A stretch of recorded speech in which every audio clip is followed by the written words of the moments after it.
victory by Zimbabwe. They gave us a very fantastic semi-finals where they took on Kenya Shujaa. Gave the home side a lot to think about and made the fans really very worried. That one ended 29-19 in favor of Kenya Shujaa. On the other hand, we did see Shogun against Morans. They lost courtesy of just a conversion. That one ending 14-12. Last minute try, but it wasn't converted by Morans. Therefore, they have to pick themselves up to play for the bronze. Now ball is with the home side, Morans. Chirchir was in last year's Chiput squad, the under-20 Kenya team. Finished third in the Bathurst Cup. Now they try to see if they can, some of them go better, but that one is a clear forward pass from David Nyangige. Always a common trait. We've seen his options when he has two out, always tries to go for that cutout pass. Something for him to work on in his last match for Morans in these Safari Sevens. Not the first time we're seeing him attempting those long passes. Have not been effective so far. That was the same pass he gave to Victor Odhiambo in the semi-finals, but then forced Victor to go all the way to the 5-meter to score from that point, and the conversion from Arnold Mwita wasn't successful. Zimbabwe, the 5-meter channel, trying to retain possession. They do so, shifting it quickly to their right. Then a hot stepper in. Vianney, Ryan Musumi still carrying the ball, looking for runners to put him into space. Matematema coming at the line, defense line aggressively here. Edward Sigauke just gets bundled into touch. But Zimbabwe just very nice, very good in attacking at pace. See that replay. Victor Odhiambo all over Edward Sigauke. Then he falls and gets his foot into touch. Deadlock here. Time off for medical attention. I think this one is to Victor Odhiambo after trying to bring down Sigauke.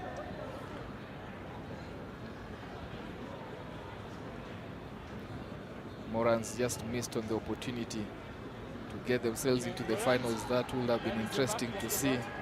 Morans taking on Shujaa. Those players know each other well from the ongoing camp at the Shujaa setup. But for the neutrals, that's a good thing. We are blessed to see Kenya Shujaa in the finals and Morans in the bronze medal.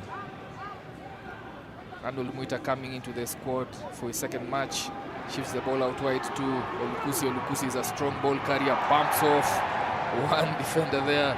Huge collision that leaves Kuda Kwashe Nyamakura flying onto the turf there. He was one of the players in this setup that was there in their campaign to qualify for the 2027 World Cup a few months ago in Kampala. John Okoth shrugs off one defender, fends off another one in Vianney Blomo, and the captain goes in for Morans' first try. John Okoth is a perennial campaigner with Shujaa, given the armband for the Morans, and he's leading from the front, waving to the crowd there, saluting them for coming out on a Sunday to just cheer them on. It's the last match after 23 days of rugby. Arnold Mwita looking to put the conversion. He's good with those ones.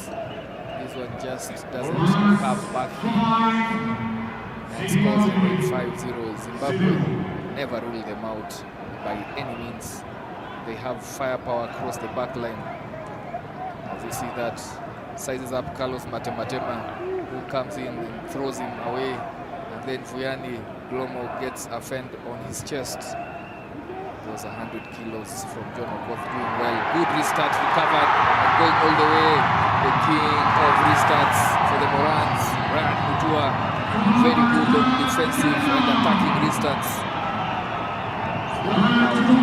launch himself into the air. If there are things that can get you selected to any squads in the sevens, is the restarts. Your ability to just win those aerial battles puts you hands and shoulders above everyone else, and Brian Mutua really good in those ones. As you see that just went up, then fair contest there. Bumps off Trevor Gurwe to get the ball and dash off to score. Conversion is good. Moran leading comfortably here, 12-0. 2 minutes to go. David Nyangige has to survive this contest. He doesn't, knocks it on as he came under the tackle there. And turns over possession to Zimbabwe. We get to see Zimbabwe just outside, knocking the doors of Morans 22. What will they fashion here? Backline, very lethal backline that has Sigaukwe. It also has Ryan Musumi. Those two can step you right off the pitch. And we've been blessed to just see them dazzle us with that footwork. Trevor shifts out to the speedsters and the steppers. This one looks ominous for Morans, but Victor Odhiambo good in defense there. Shepherds and gets him in. Carlos Matematema already had his mind to step, but knocks it on. Advantage being played. That one Buta going the short side to the speedster, getting himself into this match.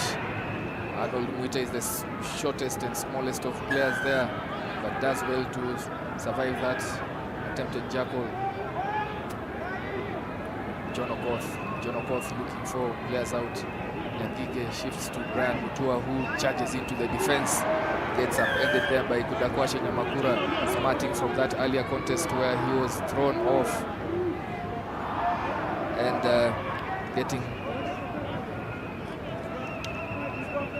trying to get even here.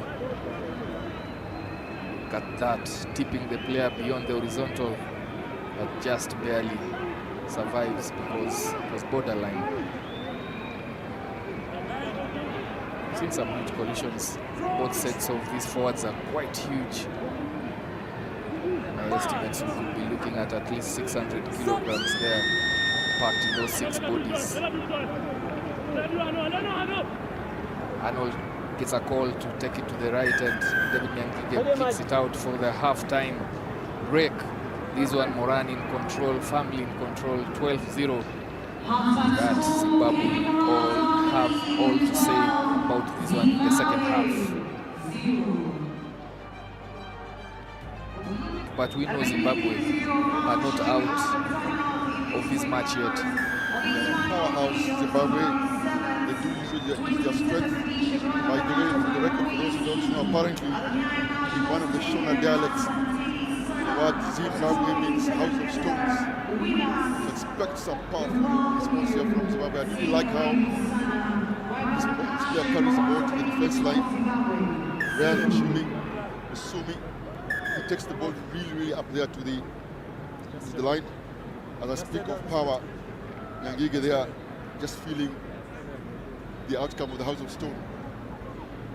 Yeah, Zimbabwe will want to close this tournament on a high. 3rd place up for grabs. Next year's Safari Sevens will be held on the 9th to 11th of October 2026. So the teams that will be invited for those ones, they can have that diarized in their calendar. 9th to 11th. In Kenya, the 10th of October is our holiday where we recognize the environmental agenda. In local dialect Kiswahili, it's called Mazingira Day. That's correct. Confirmed already. 3 days of rugby 2026 as Nyangige gets some treatment here. And Nyangige has been struggling with that wrist. Had a couple of medical breaks during this day, and I think he might not survive this one, as we see his arm wrapped there off your screen. But the fans counting down to the last game of these tournaments, 2 finals to come. The ladies category, that one will feature a repeat of the derby yesterday. Uganda taking on Kenya Lionesses. Can't wait for that one. As you see the family set up their kids around.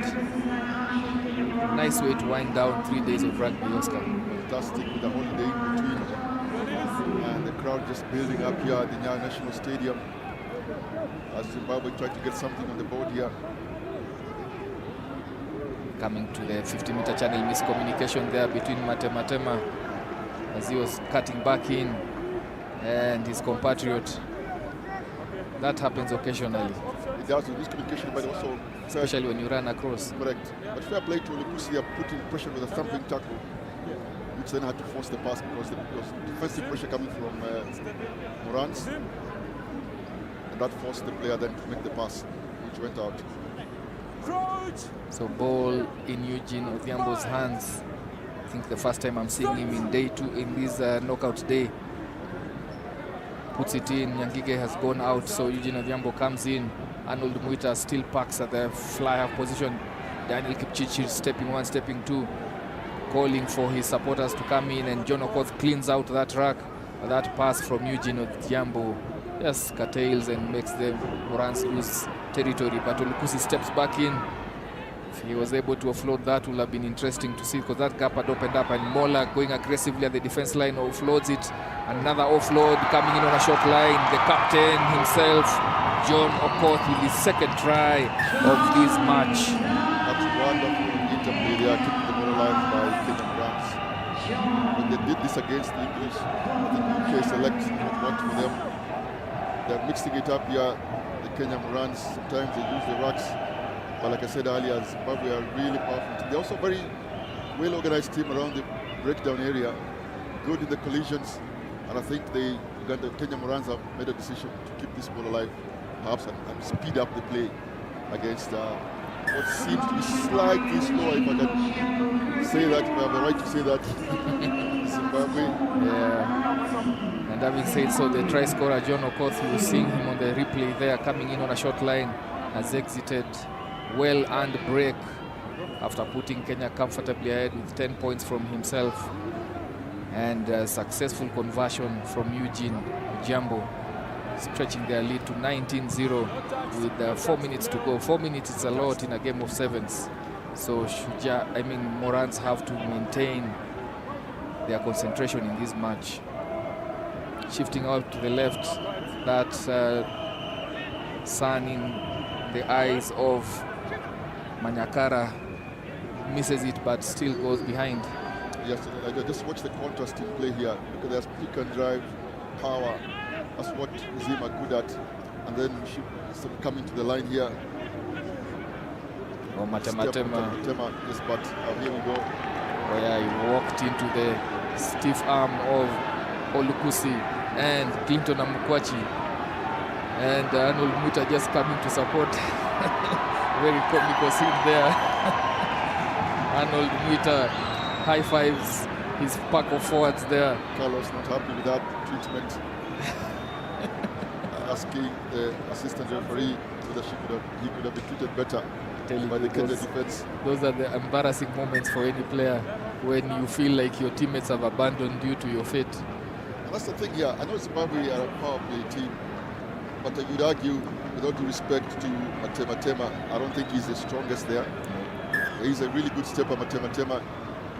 Him and Musumi, Ryan work really well together to build the plays, but the other power players, I think that's why the ball should have gone, as you see here. Kipchirchir for... Yeah, Kipchirchir offloads it to Victor Mola. Victor Mola goes into contact, ensures he doesn't get into touch. I thought it was a knock there by Mola. Offloads, and Eugene Odhiambo goes into touch. Now this one here has isolated himself. One of the reasons why I think he's found less playing time in the knockout stages, because he had no supporting ball carriers around him. They were just engaged in a previous rack. Then dashes into contact when that ball should have gone out wide. As we see the replay, stepping that in your picture is Ryan Musumi. And then Manyakara benefiting from an illegal knock on there. ball comes to stop. Ryan does take the ball up. He goes really up to the defense. Works very well in a lot of moments, especially in 15s rugby. But sometimes in sevens, nobody needs to tackle. You just slap the ball out of your hands and scrum putting for Kenya. Again, just watch the difference in play here. Zimbabwe just keeping it close, using power more than anything else. Here we go. Yeah. It's a good carry, so Kenya has to work really hard in defense, and then Ryan carries up very well with 2 hands, carries it really well, Ryan. Yeah, Manyakara takes it to the line there and coming in, trying to dance his way out of that. Tavonga upland goes all the way to score. Zimbabwe's first try in this match with just over a minute remaining. Tavonga upland. Yeah, they do keep you honest. Zimbabwe, the likes of Ryan, when they bring the ball up. Arnold there, Agonda being caught out with a missed tackle. I think he was great. I mean, he was available in defense 1v1, but I think the tackle attempt there just brushed off. Yeah, Tavonga is a strong ball carrier. He is. The conversion not good. As you see there, Manyakara passes it to a blunt steps in, then steps out after Arnold Agonda committed himself to that tackle. 5 meters out to the touchline, you're not stopping him as he uses that space to his advantage. And Kenyan fan there complaining bitterly, not impressed with that defense. There we go, Arnold. Clinton, yeah, that's Clinton Amukwachi goes into contact. Amukwachi, yes. And then coming in, Barnabas Award from the bench offloads to Arnold. Arnold carrying it strongly into contact. A lot of legs just all over that set piece. That double error there for Arnold Agonda. Quick tap and go from Matematema. Steps 1, steps 2, gets himself into space looking for outside runners. Gets one in. Dion Humalo goes over for another try right at the end of this third place playoff.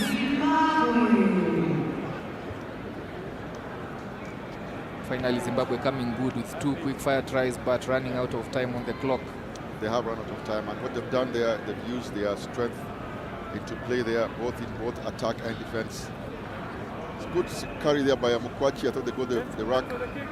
Kenya continued playing. You'd think that Arnold left the ball go. There was enough sort of 4v3, but he decided to take it into contact. Well, not against this disciplined Zimbabwe side. Got a turnover, and eventually they convert that defense into attack and score the try. A bit respectable in the end. As you see the step here from Carlos Matematema, and then sends that wide pass there. The big man Dion. Dion. He was not going to let that go. Dion